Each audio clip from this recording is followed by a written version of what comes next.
नमस्कार। तो देखिए आज हम जो है वो इम्पोर्टेंट हिमाचल करंट अफेयर के क्वेश्चन जो है वो रिवाइज करेंगे। ये क्वेश्चन हमने सारे के सारे पहले डिटेल से भी पढ़ रखे हैं।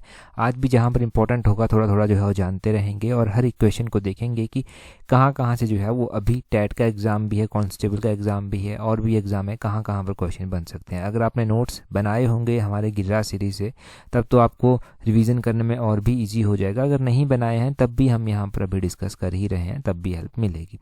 सबसे पहला क्वेश्चन देखिए, बोलते हैं in which of the following district of Himachal Pradesh world second largest ropeway project will be constructed. तो वर्ल्ड का जो सेकंड लार्जेस्ट रोपवे प्रोजेक्ट है वो हिमाचल के किस जिले में बन रहा है? वो बन रहा है शिमला जिले में। ऑप्शन ए जो है वो सही आंसर होगा। ये कहा गया है कि शिमला जिले में जो है वो वर्ल्ड का जो दूसरा सबसे बड़ा रोपवे परियोजना है वो बनाई जाएगी। तो ये रोपवे परियोजना का क्वेश्चन बन सकता है एग्जाम में कि कहाँ पर बनाया जाएगा। अगर हम शिमला में ही बात करते हैं तो शिमला में क्वेश्चन जो बनता है वो टनल का क्वेश्चन भी बन जाता है, सुरंगों का क्वेश्चन भी बन जाता है। तो वैसे ही हम एक विक्ट्री टनल जो है वो पढ़ते हैं शिमला में। विक्ट्री टनल जो था वो कब बनी थी? 1945 में बनी थी। सेकंड वर्ल्ड वॉर के बाद जो था वो बनी थी। जो जीत हुई थी सेकंड वर्ल्ड वॉर में उसकी खुशी में जो था ये बनाई गई थी। साथ में ही आपने ध्यान रखना है कि जब टनल की बात हो रही है तो रोहतांग टनल, जिसको अटल टनल के नाम से भी जाना जाता है, वो भी आपको पता होना चाहिए। रोहतांग टनल को अटल टनल भी कहते हैं और उसकी लेंथ पूछी जाती है एग्जाम में। उसकी लेंथ कितनी है? उसकी लेंथ है 9.02 किलोमीटर। ये क्वेश्चन बन सकते हैं एग्जाम में। ये तो रोहतांग टनल वाला मोस्ट इंपॉर्टेंट है। विक्ट्री टनल का भी इंपॉर्टेंट है। अगले क्वेश्चन में क्या बोलते हैं? अगले क्वेश्चन में बोलते हैं Himachal Pradesh government has announced how much an immediate relief for flood affected families. तो उस टाइम बाढ़ आई थी अलग अलग क्षेत्रों में, तो फ्लड जो आई था जहाँ पर बाढ़ प्रभावित परिवार थे उनको तत्काल 50,000 रुपये देने की जो है बात कही गई, घोषणा की गई। ऑप्शन है 50,000 रुपया सही आंसर हो जाएगा। वैसे ही आपने ध्यान रखना है Kurpan is the main tributary of Sutlej in which of the following district. तो कुरपन खड्ड में भी बाढ़ आई थी। कुरपन खड्ड जो है वो सतलुज की सहायक नदी है। सतलुज की सहायक नदी है, परंतु कहाँ पर, कौन से जिले में? तो कुल्लू जिले में ये सतलुज की सहायक नदी है, जहाँ पर ये फ्लड आया था और इस फ्लड आने से जो था वो काफ़ी नुकसान हुआ था, तब ये जो था वो चर्चा में आई थी। आगे बोलते हैं Songtong Karchham project will be commissioned by which year. तो बोलते हैं सोंगटोंग करछम परियोजना को जो है वो कब तक जो है वो कमीशन कर दिया जाएगा। अगर हम सोंगटोंग करछम परियोजना की बात करते हैं कि इसको कब तक कमीशन कर दिया जाएगा, तो 2026 तक बात कही गई कि इसको कमीशन जो है वो कर दिया जाएगा। चलो सही बात है कि 2026 तक इसको कमीशन कर दिया जाएगा, परंतु यहाँ पर और भी क्वेश्चन बन सकते हैं। एक तो एग्जैक्टली पूछा जा सकता है तो जुलाई 2026 तक इसको कमीशन कर दिया जाएगा। दूसरा, इसकी कैपेसिटी पूछी जा सकती है। 450 मेगावाट की इसकी कैपेसिटी है, ये कैपेसिटी ध्यान रखनी है। 2-3 और परियोजनाएं ऐसी बताता हूँ आपको, जैसे कि सावड़ा कुड्डू परियोजना हो गई। सावड़ा कुड्डू परियोजना जो है वो कितने मेगावाट की है? 111 मेगावाट की ये परियोजना है, ये आपने ध्यान रखना है। वैसे ही जो है वो रेणुका जी परियोजना है। रेणुका जी परियोजना जो है वो कितने मेगावाट की है? वो 40 मेगावाट की जो है वो परियोजना है। कितने? 40 मेगावाट की परियोजना है। और वैसे ही एक आती है सैंज परियोजना। सैंज परियोजना जो है वो कितने मेगावाट की है? सैंज जो है वो 100 मेगावाट की परियोजना है। तो इन 2-3 परियोजनाओं के बारे में एक्स्ट्रा एडिशनल जो है वो आप याद रखें। अगला बोलते हैं lease of the Shanan hydel project is ended on. तो देखो क्या हुआ था ना कि सानन परियोजना जो था वो पट्टे पर दे दी गई थी पंजाब सरकार को बहुत पहले, और 99 ईयर्स के लिए ये लीज पर दी गई थी। अब इसकी लीज जो है समाप्त हो गई है। ये समाप्त कब हुई है? ये अब सानन परियोजना की जो लीज है वो कब समाप्त होगी? वो 2 मार्च 2024 को जो है वो समाप्त हो गई थी। 2 मार्च 2024 को समाप्त हो गई थी, परंतु उसके बाद झगड़ा जो था वो बढ़ गया था पंजाब सरकार के साथ। अब वो कहती है कि हमारे पास है, हम कंटिन्यू करेंगे। हिमाचल सरकार कहती है कि हमें चाहिए, हमारी जो है वो और भी रिक्वायरमेंट्स हैं। तो उसको लेकर जो है वो एक अलग से बात है, परंतु ब्रिटिश ईरा की बात है जब इसको लीज पर जो था वो 99 ईयर्स के लिए जो था वो दे दिया गया था। मामला सुप्रीम कोर्ट में है अभी। तो चलो फिलहाल हमारे लिए जो एग्जाम पॉइंट ऑफ व्यू से जो क्वेश्चन बना वो हमने डिस्कस कर लिया। मार्च 2, 2024 को इसकी लीज समाप्त हो जाएगी। ये है कहाँ पर? ये जोगिंदरनगर मंडी डिस्ट्रिक्ट में जो है वो स्थित है। और ध्यान रखना है कि 1925 में ये परियोजना जो था वो बनी थी और इसको जो था वो जोगिंदर सेन उस टाइम के राजा होते थे। कर्नल BC बेट्टी इसके मेन आर्किटेक्ट थे जिनके द्वारा इसको डिज़ाइन किया गया था। तो ये इसके मेन पॉइंट जो है वो बनते हैं। अगला क्वेश्चन है, बोलते हैं for the financial year 2023-24 how much budget provision has been made for प्राकृतिक खेती खुशहाल किसान योजना। तो बोलते हैं वित्तीय वर्ष 2023-24 के लिए जो प्राकृतिक खेती खुशहाल किसान योजना है उसके लिए कितना बजट आवंटित किया गया है। उसके लिए 13 करोड़ बजट जो है वो आवंटित किया गया है। ऑप्शन ए सही आंसर है। दूसरी ओर आपने क्या ध्यान रखना है कि ये क्वेश्चन हमने उस टाइम गिरिराज पत्रिका में पढ़ा था अगस्त महीने के पहले पार्ट में, क्योंकि प्राकृतिक खेती खुशहाल किसान योजना जो था वो चर्चा में आई थी। फिलहाल आप 13 करोड़ ध्यान रखिए, ठीक है जी। पूछा गया तो डायरेक्टली पूछ लिया जाएगा और इसमें वही दिया गया है कितने किसानों को फ़ायदा मिला, कितनी ज़मीन जो है वो आती है, 24,210 हेक्टेयर एरिया जो है वो आती है। यही सब दिया गया है। हमारे लिए जो इंपॉर्टेंट है वो 13 करोड़ है, थोड़ा इंपॉर्टेंट। अगले क्वेश्चन में बोलते हैं व्हेन डिड मुख्यमंत्री वन विस्तार योजना वॉज लॉन्च। तो मुख्यमंत्री वन विस्तार योजना को कब शुरू किया गया था। इस योजना को अगस्त महीने में लॉन्च किया गया था, अगस्त 2023 को लॉन्च किया गया था। ऑप्शन बी जो है वो सही आंसर है। अगस्त 2023 को मुख्यमंत्री वन विस्तार योजना जो था वो लॉन्च हुई। और पूछा गया तो वन विस्तार योजना के बारे में डायरेक्टली जो है वो पूछा जाएगा, वन विस्तार योजना के बारे में, तो इसको डायरेक्टली ध्यान रखना। अगला क्वेश्चन है Hingar Mata temple is situated in which district of Himachal Pradesh. ये भी गिरिराज पत्रिका में एक आर्टिकल आया था हिंगर माता के मंदिर को लेकर। तो हिंगर माता का मंदिर जो है वो कहाँ पर स्थित है, ये चंबा में जो है वो स्थित है। चंबा आपने ध्यान रखना है। आगे बोलते हैं डॉक्टर यशवंत सिंह परमार जयंती ऑब्जर्व डाउन। तो डॉक्टर यशवंत सिंह परमार जी की जयंती मनाई गई थी अगस्त महीने में। बोलते हैं कब ये मनाई जाती है, 4 अगस्त को ये मनाई जाती है। ऑप्शन ए सही आंसर है। हिमाचल प्रदेश के ये पहले मुख्यमंत्री थे डॉक्टर यशवंत सिंह परमार। अच्छा, पहले मुख्यमंत्री तो थे ही, ये कब कितनी बार मुख्यमंत्री रहे, तो डॉक्टर यशवंत सिंह परमार 4 बार मुख्यमंत्री जो हैं और रह चुके हैं। एक और क्वेश्चन बनता है कि हिमाचल प्रदेश के पहले नॉन कांग्रेस मुख्यमंत्री जो था वो कौन थे। तो पहले नॉन कांग्रेस मुख्यमंत्री हिमाचल के आपने ध्यान रखना है शांता कुमार जो था वो बने थे। शांता कुमार 1977 में जनता पार्टी से संबंध रखते थे। उस टाइम भारतीय जनता पार्टी नहीं होती थी, उस टाइम जनता पार्टी इसको बोलते थे, तो उस पार्टी से ये संबंध रखते थे। तो जनता पार्टी भी ध्यान रखनी है साथ में।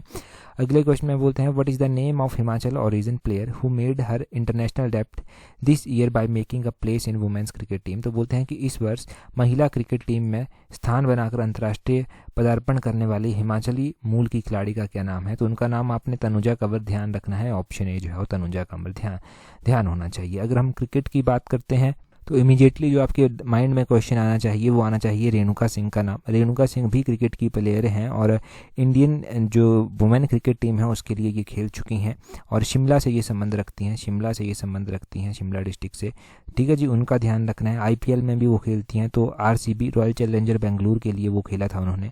अगला क्वेश्चन है वन लाइनर क्वेश्चन। बोलते हैं ऊना जिले के किस स्थान पर श्री द्रोण शिव मंदिर स्थित है। तो शिवबाड़ी गगरेट में जो है ये स्थित है। आगे बोलते हैं स्पार्क अवार्ड होगा यहाँ पर। अवार्ड 2023-24 के तहत हिमाचल प्रदेश को उत्तर पूर्वी क्षेत्र और पहाड़ी राज्यों की श्रेणी में समग्र प्रदर्शन के लिए कौन सा स्थान मिला है। तो पहला स्थान मिला था। वैदिक ऋषि वशिष्ठ का आश्रम कुल्लू जिले के किस स्थान पर है। तो वो मनाली में जो है वो स्थित है, वशिष्ठ जी का आश्रम। वशिष्ठ आप पढ़ते हैं, वशिष्ठ आश्रम तो है ही है, परंतु वशिष्ठ हॉट वाटर स्प्रिंग भी है। नेक्स्ट क्वेश्चन देखिए। नेक्स्ट क्वेश्चन में बोलते हैं पेरिस ओलंपिक 2024 में भारत के लिए पहला पदक अर्जित करने वाले खिलाड़ी का नाम। तो वो कौन थे, वो थे मनु भाकर। अच्छा, पेरिस की भी बात कर लेते हैं, पेरिस ओलंपिक्स की बात कर लेते हैं, क्योंकि यहाँ से टैट में क्वेश्चन बन सकता है। पेरिस ओलंपिक्स में पेरिस जो पैरालंपिक्स हुए थे उनकी भी बात करेंगे। सबसे पहले तो ध्यान रखना है कि जो ओलंपिक्स हुए वो हुए कहाँ पर, वो जो था वो पेरिस में हुए थे। अब पेरिस में हुए थे तो सबसे पहला स्थान किसका रहा, यूएसए ने जो था वो सबसे पहला स्थान हासिल किया। दूसरा स्थान किसका रहा था, चाइना का जो था वो दूसरा स्थान रहा था। तीसरा स्थान किसका रहा, जापान का तीसरा स्थान रहा। अब ये 3 स्थान हो गए कि कितने कितने मेडल जीते गए। यूएसए ने 126 मेडल जीते थे, चाइना ने 91 मेडल जीते थे और जापान ने 45 मेडल जो था वो जीते थे। अपना भारत कहाँ पर आता है, कहाँ पर जो है भारत का स्थान जो है वो रहता है, वो भी पता होना चाहिए। देखो भारत का स्थान जो है ना, आप इस बार भारत की रैंकिंग बहुत नीचे तक गई, नीचे तक भारत की रैंकिंग गई, तो भारत का स्थान रहा 71 रैंक। कौन सा 71 रैंक भारत का रहा, 71 रैंक रहा। तो 71 रैंक में कितने यहाँ पर मेडल जीते गए टोटल, तो 6 मेडल जो था वो हमने यहाँ पर जीते।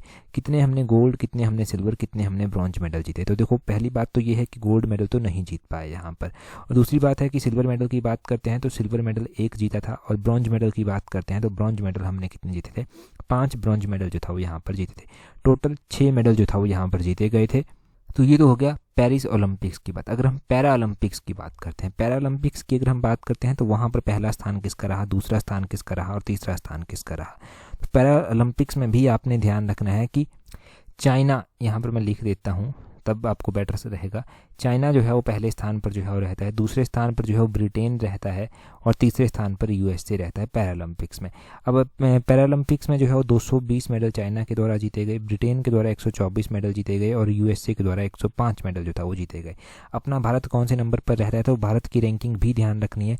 18वें नंबर पर भारत यहाँ पर रहता है। 18वें नंबर पर भारत रहता है। कितने मेडल भारत के द्वारा जीते गए, टोटल 29 मेडल जो था वो भारत के द्वारा जीते गए। हमने कितने गोल्ड, कितने सिल्वर और कितने ब्रॉन्ज मेडल जो था वो यहाँ पर जीते। अगर हम बात करें गोल्ड मेडल की तो हमने 7 गोल्ड मेडल जीते, हमने यहाँ पर सिल्वर मेडल जो है वो 9 जीते और ब्रॉन्ज मेडल जो था वो हमने 13 जीते। टोटल हमने 29 मेडल जो था वो यहाँ पर जीते हैं। ठीक है जी, तो ये भी मेडल टैली आपने ध्यान रखनी है। अब तो ओलंपिक्स हो चुके हैं, इसके बाद ओलंपिक्स 2028 में होंगे। तो 2028 के ओलंपिक्स को होस्ट करने वाली कंट्री कौन होगी, होस्ट करने वाली सिटी और कंट्री है लॉस एंजल्स, आपने ध्यान रखना है। और यूनाइटेड स्टेट जो है वो इसको होस्ट करेगा, तो लॉस एंजल्स आपने सिटी का नाम ध्यान रखना है, ये जो है वो होस्ट करने वाली है। तो ये पूछा जाएगा टैट में यहाँ से क्वेश्चन, 100% श्योरिटी के साथ मैं कहता हूँ कि किसी ना किसी टैट में ये क्वेश्चन देखने को मिल सकता है यहाँ पर। अगले क्वेश्चन में बोलते हैं वुमेन ईयर अवार्ड 2024 में लाइफ टाइम अचीवमेंट पुरस्कार का विजेता का क्या नाम है, मृदुला गर्ग उनका नाम है। भारत में जीएसटी दिवस कब मनाया जाता है, 1 जुलाई को जो है वो मनाया जाता है। WHO द्वारा स्वास्थ्य संवर्धन के लिए 2024 में नेल्सन मंडेला अवार्ड जो है वो किसे दिया गया है, तो वो राष्ट्रीय मानसिक जांच एवं तंत्रिका विज्ञान संस्थान बेंगलुरु को दिया गया है। करंट अफेयर का क्वेश्चन। नेक्स्ट क्वेश्चन है जैविक उत्पादों के लिए भारत ताइवान पारस्परिक मान्यता समझौता कब लागू हुआ था, तो ये हुआ था 8 जुलाई 2024 को, 8 जुलाई 2024 को ये लागू हुआ था। असम के जो नवनियुक्त राज्यपाल हैं वो हैं लक्ष्मण प्रसाद आचार्य। रेयर क्वेश्चन होते हैं कि किसी और स्टेट के राज्यपाल पूछे जाएं, परंतु फिर भी नए अपॉइंट हुए हैं, तो लक्ष्मण प्रसाद आचार्य का नाम आपने ध्यान रखना है। नेक्स्ट क्वेश्चन देखिए, बोलते हैं recently who has sworn in as chief justice of Himachal Pradesh high court. तो हिमाचल प्रदेश हाई कोर्ट के जो चीफ जस्टिस बनाए गए हैं वो राजीव सकदर को जो है वो बनाया गया है। राजीव सकदर जो है वो अभी हिमाचल प्रदेश हाई कोर्ट के चीफ जस्टिस जो हैं वो बने हैं। और आपने ये भी ध्यान रखना है कि राजीव सकदर तो बने हैं, हिमाचल प्रदेश हाई कोर्ट की जो बिल्डिंग है उसका क्या नाम है, रेवेंसवुड उस बिल्डिंग का नाम है। 1971 में हिमाचल प्रदेश हाई कोर्ट की स्थापना जो था वो हुई थी। हिमाचल प्रदेश हाई कोर्ट की स्थापना 1971 में हुई थी। तो पहले चीफ जस्टिस कौन बने थे हिमाचल प्रदेश हाई कोर्ट के, तो श्री हिमदुल्ला बेग जो था वो, जस्टिस हिमदुल्ला बेग जो था वो हिमाचल प्रदेश हाई कोर्ट के पहले चीफ जस्टिस जो था वो बने थे। पहली महिला चीफ जस्टिस जो है वो कौन बनी थी, आपने पहली महिला चीफ जस्टिस का नाम भी ध्यान रखना है कि जो पहली महिला chief justice Himachal Pradesh high court से बनी थी वो थी जस्टिस लीला सेठ। तो जस्टिस लीला सेठ का नाम भी पता होना चाहिए। नेक्स्ट क्वेश्चन की ओर चलते हैं। नेक्स्ट क्वेश्चन में क्या बोलते हैं Pratibha Ranta has acting in Bollywood film Laapataa Ladies belongs to. तो ये क्वेश्चन हमने अक्टूबर महीने में डिस्कस किया था, अक्टूबर महीने के करंट अफेयर्स में हमने डिस्कस किया था। ये क्वेश्चन पहला ही पार्ट था गिरिराज पत्रिका का। ये कहाँ से संबंध रखती हैं, डिस्ट्रिक्ट शिमला से संबंध रखती हैं, परंतु डिस्ट्रिक्ट शिमला में कहाँ से, रोहडू से संबंध रखती हैं। ऑप्शन ए सही आंसर है। हमने उस टाइम पढ़ लिया था इनके बारे में और अभी यहाँ पर वही लिखा गया है कि ये जो लापता लेडीज़ फिल्म है ये ऑस्कर के लिए जो है नामित हुई है 2025 के लिए। तब इसमें जो है वो इन्होंने यहाँ पर भाग लिया था फिल्म में, तो प्रतिभा रांटा का नाम तभी चर्चा में आया। अगला क्वेश्चन है रिसेंटली माता चिंतपूर्णी महोत्सव गेट स्टेटस ऑफ। तो माता चिंतपूर्णी का महोत्सव जो है इसको स्टेटस दिया गया है स्टेट लेवल फेयर का। ऑप्शन बी जो है वो सही आंसर हो जाएगा, स्टेट लेवल का फेयर इसको कहा गया है। आगे बोलते हैं NABARD has extended support to state government for establishment of a state of art fisheries training centre at कारपेट। तो बोलते हैं कि नाबार्ड के द्वारा कार्प फार्म में अत्याधुनिक मत्स्य पालन प्रशिक्षण केंद्र की स्थापना के लिए जो है वो राज्य सरकार ने समर्थन देने की बात कही है। कहाँ पर ये बनाया जाएगा, तो नाबार्ड ये जो कार्प फार्म बनाने की बात कहती है ये गगरेट में कहती है। ये इकोनॉमिक सर्वे का वैसे क्वेश्चन है। कार्प फिश फार्म की बात हुई थी गिरिराज पत्रिका में किसी तरह से, तो हमने ये क्वेश्चन यहाँ से बनाया था। ठीक है, गिरिराज पत्रिका में डायरेक्टली ये नहीं आया था। मैं बार बार कहता हूँ कि जो क्वेश्चन हमें इंपॉर्टेंट लगता है कि एग्ज़ाम में हेल्प कर सकता है, चाहे वो कहाँ से भी बने, उसको हम ज़रूर ऐड करते हैं अपने एडिशंस में। तो यहाँ पर वही है कि नाबार्ड ने जो है वो अपनी सहायता देने की बात कही है। और ये जो कार्प फार्म बनेगा ये गगरेट में बनेगा, डिस्ट्रिक्ट ऊना में गगरेट आता है। 31 मार्च 2025 तक जो है बन जाएगा, ये बात कही गई थी। HP milk fed operation commenced on. तो HP मिल्क फेड का जो है वो कब से संचालन शुरू हुआ था, HP मिल्क फेड का भी जो था वो गिरिराज पत्रिका में आया था, परंतु ये नहीं आया था कि संचालन कब शुरू हुआ। ये तो हमने क्वेश्चन में जो है डिस्कस किया है। HP मिल्क फेड ने अक्टूबर 2 1983 को काम करना स्टार्ट किया था। ऑप्शन सी जो है वो सही आंसर है। यहाँ पर वही लिखा गया है कि पहले तो इसको रजिस्ट्रेशन हुई 1980 में, फिर 2 अक्टूबर 1983 को इसने काम स्टार्ट करना किया। कुछ एक जिलों में ही पहले ये था, फिर धीरे धीरे बढ़ता 1992 तक जो था ये पूरे हिमाचल में ही फैल गया था। ठीक है जी। अगला क्वेश्चन देखिए, बोलते हैं in which of the following tribe is Sen dance popular. तो सेन डांस जो है वो किस ट्राइब के बीच में पॉपुलर है? तो ये जो है पंगवाल ट्राइब के बीच में पॉपुलर है। पंगवाल यानी कि जो पांगी के लोग हैं उनको पंगवाल कहेंगे। और आपने ध्यान रखना है पांगी का हेडक्वार्टर जो है वो किलाड़ में स्थित है। पांगी देखो चंबा डिस्ट्रिक्ट में आता है और यहाँ पर जो है वो रेजिडेंट कमिश्नर जो है वो बैठते हैं। ये इकलौता स्थान है जहाँ पर रेजिडेंट कमिश्नर जो है वो बैठते हैं। तो ध्यान रखना है कि रितिका जिंदल जो है वो प्रेजेंट टाइम में रेजिडेंट कमिश्नर है पांगी वैली की या फिर पांगी की। ठीक है, ये पता होना चाहिए आपको। रेजिडेंट कमिश्नर का क्वेश्चन है, ये इंपॉर्टेंट है।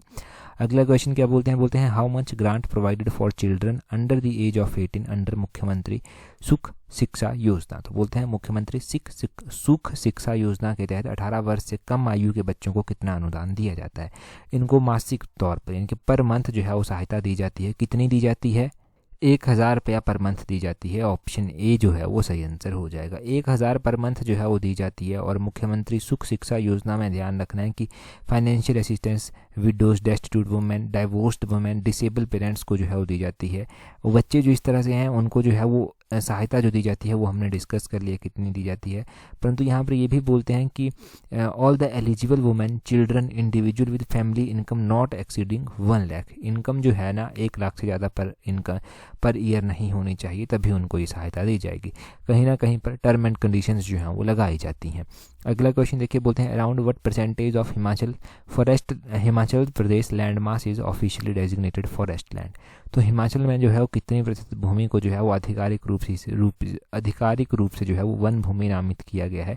तो ये किया गया है अबाउट बात करेंगे 68.16%। ऑप्शन बी सही आंसर है। ये भी इंपॉर्टेंट क्वेश्चन बनता है। 68.16% जो है वो फॉरेस्ट लैंड जो है वो यहाँ पर नामित है। और अगला क्वेश्चन देखिए, बोलते हैं which of the following river confluence at Khab. तो कौन सी नदियाँ जो है वो खाब नामक स्थान पर जो है वो मिलती हैं? खाब नामक स्थान पर सतलुज नदी के साथ जो है वो स्पिति नदी जो है वो मिलती है। स्पिति नदी ये वही नदी है जो कुंजुम रेंज से जो है वो मिलती है और सतलुज की जो है वो मुख्य सहायक नदियों में से जो है वो एक मानी जाती है। सतलुज नदी के कहानी के बारे में भी बात करें तो ये सबसे बड़ी नदी है हिमाचल प्रदेश की। लगभग 320 किलोमीटर जो है वो हिमाचल प्रदेश में बहती है। मानसरोवर झील से जो है ये निकलती है। निकलते जो है उसका सफ़र भी बड़ा लंबा रहता है। पहले तो ये हिमाचल से बाहर ही तिब्बत में बहती है, फिर ये हिमाचल में भी एंटर करती है। हिमाचल में ये कहाँ पर एंटर करती है? शिपकिला के समीप हिमाचल में एंटर कर जाती है। शिपकिला के नॉर्थ में पड़ता है। उसके बाद ये बिलासपुर डिस्ट्रिक्ट में भी बहती है। बिलासपुर में ये एंटर करती है कसोल के समीप और बिलासपुर को जो है वो नीला के समीप जो है वो छोड़ देती है। बीच में शिमला डिस्ट्रिक्ट आता है। वहाँ पर कहाँ पर एंटर करती है? शिमला में ये चौरा नामक स्थान पर जो है वो एंटर कर जाती है। शिमला से पहले भी जो है वो ये जो है वो मंडी में भी एंटर करती है। मंडी में कहाँ पर एंटर करती है? तो फिरनू नामक विलेज आता है। फिरनू नामक विलेज में जो है वो ये मंडी में जो है वो एंटर करती है। और यहाँ पर जो है वो एशिया का हाईएस्ट ग्रेविटी डैम भी जो है वो बना हुआ है, जो कि भाखड़ा डैम हम कहते हैं, जिसको 1963 में जो था ये बना था। कब? 1963 में ये भाखड़ा डैम जो था वो बना था। तो क्वेश्चन पूछा जा सकता है भाखड़ा डैम जो है वो कब बना था। आगे बोलते हैं याक व पहाड़ी गौ के संयोग से बनी संकर प्रजाति का क्या नाम है? तो देखो याक और पहाड़ी गौ का संयोग करके एक प्रजाति बनाई गई है जिसको जो है वो चौरी कहते हैं। चौरी जिस प्रजाति को नाम दिया गया है। कुटलैहर रियासत की स्थापना किसने की थी? तो यहाँ पर तो नहीं लिखा गया है, परंतु ध्यान रखना है कि कुटलैहर रियासत की स्थापना जसपाल के द्वारा की गई थी। जसपाल ने कुटलैहर रियासत की स्थापना की थी और कुटलैहर की राजधानी कोट कहलूर हुआ करती थी। इसके जो अंतिम राजा थे, अंतिम शासक थे, वो थे बृजमोहन पाल इसके अंतिम शासक जो था वो थे। तो अंतिम शासक का नाम भी ध्यान रखना। ऐसे ही हम जो है वो रैंडम कोई 5 रियासतें जो हैं वो यहाँ से डिस्कस करते हैं, उनकी स्थापना किसने की थी वो डिस्कस करते हैं। तो एक तो हमारे पास आ जाती है दत्तारपुर। यहाँ पर मैं लिखता भी रहता हूँ साथ में। दत्तारपुर रियासत आ जाती है। इसकी स्थापना दत्तार चंद के द्वारा जो था वो की गई थी। आसान है। और दूसरी जो है वो हमारे पास आ जाती है रतेश की स्थापना जो था वो किसने की थी? एग्जाम में पूछा जाता है। राम सिंह के द्वारा इसकी स्थापना की गई थी। राम सिंह, आपने ध्यान रखना है, राम सिंह ने जो था वो रतेश की स्थापना की थी। एक कियोंथल आ जाता है। कियोंथल की स्थापना कब और किसने की थी? तो कियोंथल की स्थापना आपने ध्यान रखना है गिरिसेन के द्वारा की गई थी। 1217 के आसपास की गई थी। कब? 1217 के आसपास इसकी स्थापना की गई थी। चौथी रियासत हमारे पास ठियोग आ जाएगी। ठियोग की स्थापना किसने की थी? ठियोग की स्थापना जयचंद के द्वारा जो था वो की गई थी। जयचंद ने ठियोग की स्थापना की थी। एक हमारे पास जो है वो कुठार रियासत आ जाती है, कुठार यहाँ पर लिखता हूँ। कुठार की स्थापना किसने की थी? कुठार की स्थापना सूरत चंद के द्वारा की गई थी। तो सूरत चंद ने कुठार की स्थापना जो था वो की थी। ये रियासतें ध्यान रखना, इनकी स्थापना कब कब हुई ये ध्यान रखना। क्योंथल देखो यहाँ पर ना गिरिसेन ने इसकी स्थापना की थी। कई बार तो 1217 लिखा गया होता है इसकी स्थापना को लेकर, कई बार 1211 भी लिखा गया होता है, तो कंफ्यूज ना हो जाएं कि अलग अलग लिखा गया है। अलग अलग सोर्सेज में अलग अलग लिखा गया है, 1211 17। होपफुली जब भी पेपर में आए ऑप्शन साथ में ना दिए गए हों। आगे बोलते हैं भारत के जो नारकोटिक कंट्रोल ब्यूरो का नया प्रमुख बनाया गया है, जिसको NCBB कहते हैं, नारकोटिक कंट्रोल ब्यूरो, वो किसको नियुक्त किया गया है? वो अनुराग गर्ग को जो है वो नियुक्त किया गया है। अनुराग गर्ग नाम आपने ध्यान रखना है। आगे बोलते हैं काकरापार परमाणु संयंत्र भारत के किस प्रदेश में स्थित है? तो काकरापार परमाणु संयंत्र भी स्थित है भारत में। ये कहाँ पर स्थित है? ये गुजरात में जो है वो स्थित है। गुजरात आपने ध्यान रखना है। काकरापार परमाणु संयंत्र जो है वो गुजरात में स्थित है। बोलते हैं किसी भी जीव के DNA में विद्यमान जीन के अनुक्रम को क्या कहते हैं? तो उसको जो है वो जीनोम कहा जाता है। किसी भी जीव के DNA में जो विद्यमान जीन होते हैं उसको जीनोम कहा जाता है। आगे बोलते हैं राष्ट्रीय प्रसारक दूरदर्शन, जिसको DD भी कहते हैं, दूरदर्शन का सार्वजनिक प्रसारण कब प्रारंभ हुआ था? तो वो 1959 में जो था वो स्टार्ट हो गया था। 1959 में ये स्टार्ट हो गया था। अच्छा, हिमाचल का एक न्यूज़पेपर है जिसका नाम है दिव्य हिमाचल। ये जो दिव्य हिमाचल न्यूज़पेपर है ये कब स्टार्ट हुआ था? तो ये भी क्वेश्चन बनता है। ये 1997 में जो था वो स्टार्ट हुआ था। 1997 में ये दिव्य हिमाचल न्यूज़पेपर जो था वो स्टार्ट हुआ था। और गिरिराज पत्रिका भी हम पढ़ते हैं। अभी हम गिरिराज पत्रिका के ही कुछ क्वेश्चन जो हैं वो डिस्कस कर रहे हैं, रिवाइज कर रहे हैं। तो गिरिराज पत्रिका देखो, गिरिराज पत्रिका का प्रकाशन कब शुरू हुआ था? 1978 में इसका प्रकाशन जो था वो स्टार्ट हुआ था। 1978 में प्रकाशन स्टार्ट हुआ था। नेक्स्ट क्वेश्चन में बोलते हैं पुर्तगाल के किस प्रसिद्ध फुटबॉल खिलाड़ी के सम्मान में 7 यूरो का सिक्का जारी किया गया है? तो पुर्तगाल के एक खिलाड़ी हैं जिनके सम्मान में 7 यूरो का सिक्का जारी किया गया है, वो है क्रिस्टियानो रोनाल्डो। क्रिस्टियानो रोनाल्डो का नाम आपने ध्यान रखना है। अच्छा, अगर आप तैयारी कर रहे हैं HPRCA के एग्ज़ाम के लिए, क्योंकि HPRCA के नए अध्यक्ष बना दिए गए हैं, अब उसकी नोटिफिकेशन जल्दी देखने को मिलेगी। TGT की तैयारी कर रहे हैं, JBT की तैयारी कर रहे हैं, जो भी एग्ज़ाम जहाँ पर हिमाचल से रिलेटेड जो भी एग्ज़ाम है उसकी तैयारी कर रहे हैं, तो उसके लिए आप हमारी एक कॉम्प्रिहेंसिव टेस्ट सीरीज जो है वो ज्वाइन कर सकते हैं। और एक बार ज्वाइन करेंगे तो मैं आपको गारंटी देता हूं कि उसके बाद किसी टेस्ट सीरीज को ज्वाइन करने की ज़रूरत नहीं पड़ेगी। हम वाइड वे में जो है वो कॉम्प्रिहेंसिव वे में जो है वो डिस्कशन कर रहे हैं, और वीडियो डिस्कशन इस बार हमने रखा है। स्पेसिफिक जो है वो वीडियो डिस्कशन है। जितनी भी टेस्ट सीरीज हम डिस्कस करेंगे उन सभी को वीडियो डिस्कशन के साथ जो है वो करेंगे। और अभी हमने हिमाचल की जियोग्राफी से जो है वो चीज़ों को पढ़ना स्टार्ट किया है, तो वो टॉपिक वाइज हम पढ़ रहे हैं, शेड्यूल्ड वे में पढ़ रहे हैं। अगर अभी से ज्वाइन करेंगे तो आप उस शेड्यूल को फॉलो कीजिए, पेपर से पहले 1-2 बार रिवाइज कीजिए, रिजल्ट आपको खुद ब खुद देखने को मिल जाएगा। नीचे डिस्क्रिप्शन बॉक्स, कमेंट बॉक्स में उसका लिंक दिया गया है, आप वहां से जो है वो इजीली ज्वाइन कर सकते हैं। अगले क्वेश्चन में बोलते हैं भारतीय गन्ना अनुसंधान संस्थान कहाँ पर है? तो वो लखनऊ में स्थित है। लखनऊ में स्थित है। विश्व फोटोग्राफी दिवस कब मनाया जाता है? 19 अगस्त को जो है वो वर्ल्ड फोटोग्राफी डे जो है वो मनाया जाता है। एक क्वेश्चन मैं भी आपसे पूछ लेता हूं कि ओजोन डे जो है वो कब मनाया जाता है? ओजोन डे कब मनाया जाता है, ये आप कमेंट करके जल्दी से बताएंगे कि ओजोन डे कब मनाया जाता है। और देखिए, अगर आपने अभी तक हमारा टेलीग्राम ग्रुप ज्वाइन नहीं किया है, जहाँ पर आपको हर एक इंपॉर्टेंट PDF जो एग्जाम पॉइंट ऑफ व्यू से इंपॉर्टेंट है वो मिल जाएगी, वहाँ पर हमें ज्वाइन करने के लिए अपने टेलीग्राम से @allexam31 सर्च करना, आपको हमारा टेलीग्राम चैनल मिल जाएगा। टेलीग्राम पर सारी जानकारी आपको मिल जाती है जो एग्ज़ाम में आपकी हेल्प करती है, तो टेलीग्राम पर ज़रूर ज्वाइन कर लें अगर अभी तक नहीं किया है। इस वीडियो में इतना ही है। That's all for today. Thank you very much for watching and listening it very patiently.